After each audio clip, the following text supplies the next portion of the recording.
Hello friends, welcome to travel with AV. ये है हमारी ऑफ बीट उत्तराखंड सीरीज़ का एपिसोड 2 और इस सीरीज़ में इस एपिसोड में हम आपको लेके चल रहे हैं इंडिया और नेपाल के बॉर्डर पे जितने भी सीमांत गांव हैं उन गांवों को घुमाने के लिए। मेन स्टॉप तो आज हमारा रहेगा धारचूला विलेज, जो कि इंडिया और नेपाल बॉर्डर पे है बिल्कुल एकदम। पर ऐसे इस एरिया में कई सारे गाँव और भी हैं जो इंडिया और नेपाल बॉर्डर में पड़ते हैं। मेरे ठीक सामने जो ये गाँव आप देख रहे हैं ये नेपाली गाँव है और अभी हम जा रहे हैं इस वक्त उस ब्रिज में जो वहाँ पर है, जो जौल जीबी जो जगह है। दोनों गांव जौल जीबी ही हैं। वो नेपाल वाले गांव का नाम भी जौल जीबी है, इंडिया वाले गांव का भी नाम जौल जीबी है।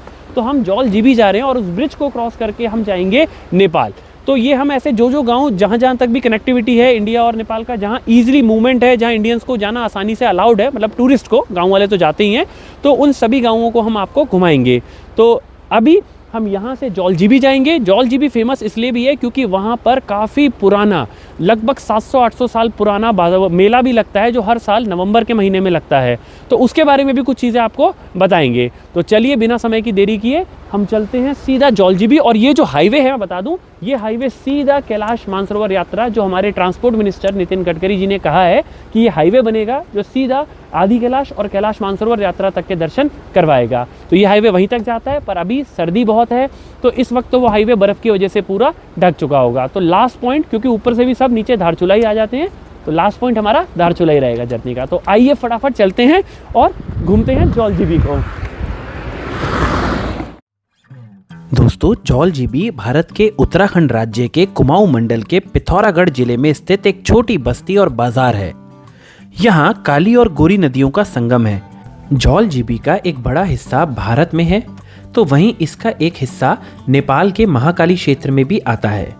इन दोनों क्षेत्रों को एक झूला पुल जोड़ता है और ये जगह फेमस है अपने ऐतिहासिक जौल जीबी मेले के लिए। तो दोस्तों, इस वक्त हम आ चुके हैं जौल जीबी में। ये जगह इंडिया और नेपाल बॉर्डर पर स्थित एक गांव है जो फेमस है अपने कई सौ साल पुराने मेले के लिए। ये मेला बहुत ऐतिहासिक मेला लगता है।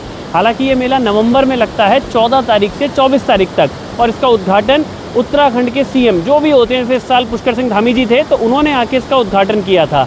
ये मेला बहुत पुराना है, ये चंद वंश से चला आ रहा मेला है। और मेरे ठीक पीछे आप देख रहे हैं, ये है वो ऐतिहासिक ब्रिज जो इंडिया और नेपाल की रोटी और बेटी के रिश्ते को दर्शाता है। ये ब्रिज के एक तरफ नेपाल है और इस तरफ इंडिया है। तो ये जो रोटी और बेटी का रिश्ता है वो असल में इस तरीके से है कि भाई नेपाल के लोगों की और इंडिया के लोगों की यहाँ पर शादियाँ भी होती हैं, तो वहाँ की बेटियाँ इधर भी आती हैं, यहाँ की बेटियाँ उधर जाती हैं। और रोटी तो ऐसा है कि यहाँ के लोग वहाँ से सामान लेने जाते हैं, वहाँ के यहाँ से लाते हैं, इसलिए इसे रोटी और बेटी का रिश्ता कहा जाता है। तो अब हम इस ब्रिज पर जाएंगे, अगर पॉसिबल हुआ तो वहाँ जाके भी वीडियो बनाएंगे और नेपाल साइड घूम के वहाँ के गाँवों को घूम के आएंगे और देखेंगे। तो चलिए हमारे साथ इस ब्लॉग को कंटिन्यू करते हैं और जौल जीबी, क्योंकि उस साइड का गांव भी जौल जीबी ही है, तो जौल जीबी इंडिया और जौल जीबी नेपाल दोनों को घूमते हैं। जौल जीबी के दो मुख्य आकर्षण हैं। एक जौल जीबी मेला जो काफ़ी ऐतिहासिक है, और दूसरा ये झूला पुल। ये झूला पुल भारत और नेपाल को जोड़ता है। झूला पुल के दोनों ओर भारत की ओर से सशस्त्र सीमा बल और नेपाल की ओर से नेपाली रेंजर्स जो हैं वो इसको प्रोटेक्ट करते हैं। और दोनों ओर में आपको इधर उधर जाने के लिए वैसे तो मूवमेंट फ्री है, पर आपको आधार कार्ड दिखाना होता है और आपकी एंट्री होती है। इस ब्रिज पे चलने का एक्सपीरियंस अपने आप में काफ़ी अलग सा है, क्योंकि जब आप इस ब्रिज पे चलते हैं तो ये काफ़ी हिलता है और साथ साथ आसपास के प्राकृतिक नज़ारे देखकर बहुत मज़ा आता है, क्योंकि ये बहुत खूबसूरत नज़ारे हैं।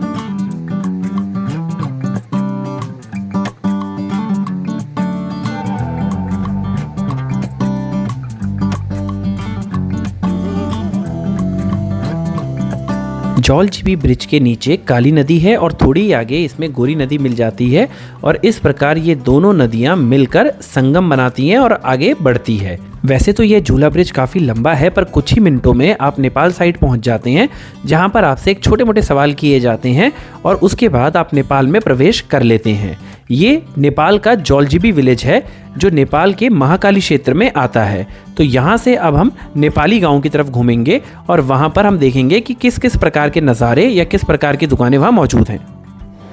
तो दोस्तों जॉलजीबी में अब हम वो ब्रिज क्रॉस कर चुके हैं जो इंडो नेपाल बॉर्डर का ब्रिज है, और अब हम यहाँ पहुँच चुके हैं नेपाल साइड में। ये मेरे पीछे नेपाल गाँव है, नेपाली गाँव, और ये नेपाल विकास प्राधिकरण विद्युत प्राधिकरण की बिल्डिंग है। तो अब हम यहाँ थोड़ा सा घूमेंगे और फिर यहाँ से जो है देखेंगे कहाँ तक जा पाते हैं। यहाँ संगम भी है नीचे, पर वो दिखेगा नहीं अभी क्योंकि पेड़ वेड़ ज़्यादा है, बहुत ज़्यादा, पर वो हम आपको इंडिया वाली साइड से दिखाएंगे। तो जॉलजीबी जो हम आना चाह रहे थे, जो नेपाल वाला एक्सपीरियंस लेना चाह रहे थे, क्योंकि ये सीमांत एरिया है और यहाँ एक तरफ इंडिया है एक तरफ नेपाल है, तो वो एक्सपीरियंस तो भाई हमने ले लिया। अब हम थोड़ा सा और आगे जाएंगे, थोड़ा और गाँव को देखेंगे और आपको दिखाएंगे। वैसे सेम ही है जैसा गाँव उत्तराखंड साइड में थे या इंडिया साइड में थे, वैसे ही सेम नेपाल साइड में भी है। पर यार वो ब्रिज जो है ना भाई, वो भाई सच में वो बहुत एक्सपीरियंस है। ऐसा ब्रिज उत्तराखंड में मैंने मतलब पहले इस तरीके के ब्रिज नहीं देखे। धारचूला साइड से मैं 2012 में गया हूँ, पर वहाँ भी ऐसा ब्रिज नहीं है, वो लोहे वाले बड़े ब्रिज होते हैं। ये ब्रिज बड़ा अलग सा ब्रिज है जो है मैं आपको दिखाऊंगा वीडियो में, या देखा होगा आपने, तो बहुत खूबसूरत। अब चलिए एक्सप्लोर करते हैं आगे।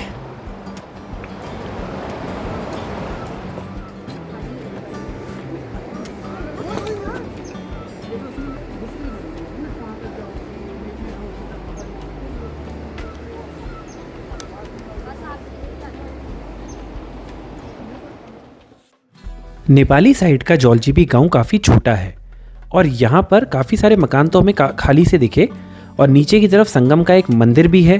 तो अब हम यहाँ से आगे की ओर बढ़ने लगे और उस मंदिर और वो संगम व्यू पॉइंट जिसके लिए हम इस जगह पे मेनली आए हैं उसे देखने आए।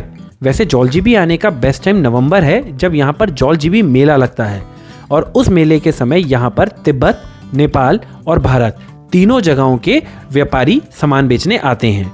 तो ये अब हम उस व्यू पॉइंट पे आ चुके हैं जहाँ से हमें नीचे की ओर ये संगम देखने को मिलता है।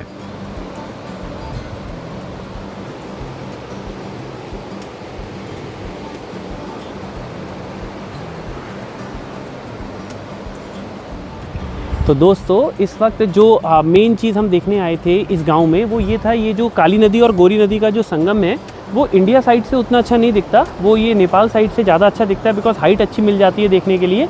तो ये देख रहे हैं आप, और वो जॉलजीबी है जो कि इंडियन साइड का गांव है। फिर हमने ये ब्रिज एक दिख रहा होगा शायद वीडियो में, क्योंकि पेड़ आ रखा है तो शायद नहीं दिख रहा हो, तो ये ब्रिज क्रॉस किया था, और इसको क्रॉस करने के लिए हमें अपनी आईडीज़ दिखानी पड़ी थी, जिसके बाद एक हमने जो है एक फॉर्म मतलब एक रजिस्टर में एंट्री करी थी, और उसके बाद हम यहाँ नेपाल साइड में आए थे। यहाँ भी हमसे 2-4 चीज़ें ऐसी पूछी गई थी, नॉर्मल कोई ऐसा नहीं है, बहुत सिंपल है, और शायद इतना सिंपल कोई लैंड ब्रिज क्रॉस करना मुझे नहीं लगता किसी और कंट्री में होगा। हमने अगर कभी गए भी हैं तो हमने इस तरीके से तो नहीं देखा, इमिग्रेशन करा के ही गए हैं प्रॉपर्ली, पर ये बहुत ही सिंपल तरीके से जो है हमने बॉर्डर क्रॉस किया है। तो एक यूनिक एक्सपीरियंस है। तो यहाँ के घर भी जो है वो काफ़ी पुराने टाइप के ही हैं। अगर आप देखेंगे ऐसे घर कभी उत्तराखंड में भी होते थे, स्पेशली पिथौरागढ़ और इस साइड में ही होते थे, पर बहुत पुराने। अब तो ज़्यादातर सब मॉडर्न घर हो चुके हैं। यहाँ एक मंदिर भी है सामने, शायद संगम का मंदिर है वो, उसकी पूजा होती होगी यहाँ पर आके। तो अब हम वापस इंडिया साइड चलते हैं, क्योंकि अभी हमें यहाँ पर जो मेन बॉर्डर है धारचूला का बॉर्डर, वो और आगे है। ये सारा एरिया ऐसा है कि इस तरफ इंडिया है, इस तरफ नेपाल है, और हम बीच में रोड में जाएंगे और यही हाईवे जो है आदि कैलाश तक जाता है। और इस पूरे हाईवे में हर जगह ऐसे ही है कि इस तरफ नेपाल, इस तरफ इंडिया, और थोड़ी सी आगे और चले जाएंगे, जैसे धारचूला क्रॉस करेंगे तो तिब्बत बॉर्डर भी लग जाएगा यहीं पर आके। तो तिब्बत बॉर्डर के गांव तो हम नहीं दिखा पाएंगे आपको, क्योंकि ये पूरा बर्फ़ से ढक रखा एरिया, बीच में लैंडस्लाइड भी हुआ था, बारिश भी हुई है 2 दिन, तो बहुत ज़्यादा टफ है। पर हाँ, नेपाल बॉर्डर तक जितना गांव है धारचूला तक, वो सारे हम आपको कवर करेंगे। और मेन जो है धारचूला और दारचूला, इंडिया साइड धारचूला, उस साइड दारचूला, ये भी हम आपको पूरा का पूरा दिखाएंगे। वो बड़ी मार्केट है, तो वहाँ जाके हम पूरी मार्केट को एक्सप्लोर करेंगे और कोशिश करेंगे नेपाल से कुछ खरीदारी भी कर सके। तो चलिए अब बढ़ते हैं आगे और वापस चलते हैं इंडिया की साइड, बिकॉज टाइम की थोड़ा सा कमी है और अभी हमें फटाफट जो है धारचूला पहुंचना है, जो यहाँ से लगभग 29 किलोमीटर दूर है। तो आइए। तो नेपाली साइड जॉलजीबी में ऐसा कुछ खास है नहीं करने को, दुकानें भी बहुत कम हैं, ज़्यादातर चीज़ें बंद थी। तो अब बिना समय को गवाए हम यहाँ से वापस भारतीय तरफ आ गए हैं, जहाँ पर अब हम भारतीय जॉलजीबी गांव को एक्सप्लोर करेंगे। तो अब हम नीचे की तरफ आ गए हैं पुल से, और यहाँ पर हमने बहुत क्लोज से संगम को देखा।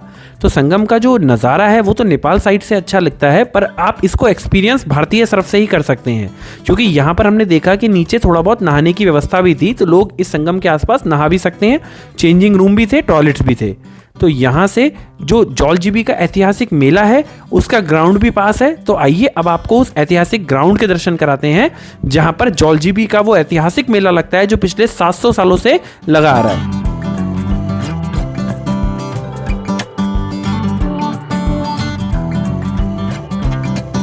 जौलजीबी का ये मेला कत्यूर वंश के राजघरानों से चला आ रहा है। इस मेले की खासियत ये थी कि पहले यहाँ पर राजा इस संगम पे जब आते थे तो उनके आने के लिए यहाँ पर एक समारोह की तरह मनाया जाता था और उस उपलक्ष्य में यहाँ पर मेला लगता था। धीरे धीरे ये मेला काफ़ी प्रचलित होता चला गया और यहाँ पर आसपास के सभी क्षेत्रों के लोग आने लगे क्योंकि यहाँ पर हर चीज़ मिलती थी। और उसका कारण था कि उस ज़माने में आसपास मेले नहीं होते थे पिथौरागढ़ क्षेत्र में। तो क्या होता था, दीदी हाट, पिथौरागढ़, धारचूला और उसके आगे के इलाकों में सभी लोग जो है इस मेले की तरफ आते थे क्योंकि यहाँ पर उन्हें वो सारी चीज़ें मिल जाती थी। अब धीरे धीरे करके बाकी जगहों पे भी मेले लगने लगे, बाकी जगहों पे बाज़ार खुल गए, तो उस कारण इस मेले की जो महत्व था वो कम होने लगी। ये जो आप देख रहे हैं ये सांस्कृतिक मंच है जिस पर जब मेला लगता है तो उस दौरान काफ़ी सारे सांस्कृतिक कार्यक्रम होते हैं। यहाँ हर साल 14 तारीख से 22 तारीख तक मेला लगता है और मेले का उद्घाटन हमेशा जो उत्तराखंड के मुख्यमंत्री होते हैं वो करते हैं। यह मंदिर ज्वालेश्वर महादेव मंदिर है जो भारतीय हिस्से वाले जौलजीबी गांव में आता है। ये इस गांव का मुख्य मंदिर है जो मेले के दौरान काफ़ी चमकता है और इसकी साज सज्जा बहुत बढ़ा दी जाती है। मेले के दौरान काफ़ी सारे लोग यहाँ पर आते हैं। इस वक्त हम जौलजीबी गांव से बाहर जौलजीबी मुख्य बाजार में आ गए हैं। यही हाईवे आगे कैलाश मानसरोवर तक जाता है और इसी हाईवे के दोनों तरफ जौलजीबी मुख्य बाजार है। इस मार्केट में घूमने के पीछे एक बड़ा कारण ये था कि हमने यहाँ पता किया था कि यहाँ पर कई सारे भूटिया लोग रहते हैं। भूटिया लोग उन समुदाय के लोगों को कहा जाता था जो भारत तिब्बत व्यापार में शामिल थे।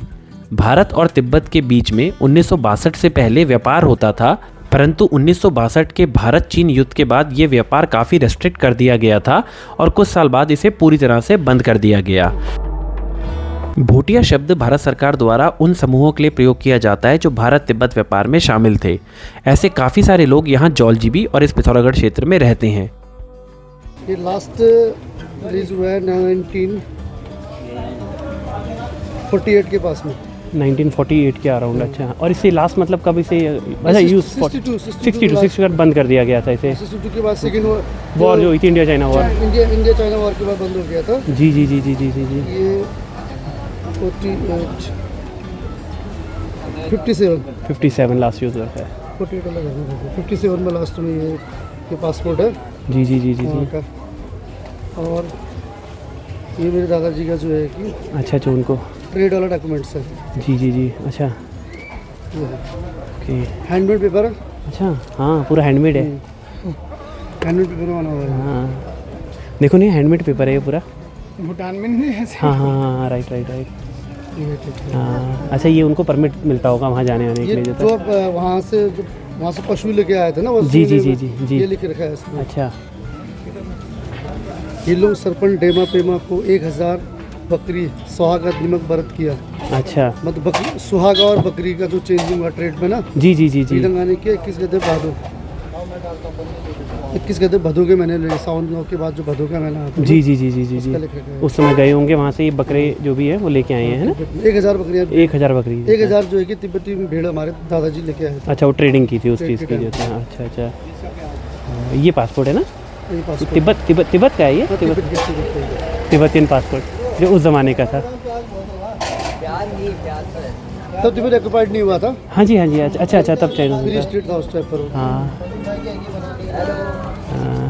और पुराने कागज सब घर पे मेरे पास रखे जी जी जी जी। अच्छा, जैसे आपस में ट्रेड करते समय जी जी जी जी जी जी जी। दूसरे ये तो अलग। ये इधर के होंगे, वो उधर के नहीं, वो पुरानी है। हाँ अभी दिला रहा हूँ वेट। हाँ, एक इसकी पिक ले लो।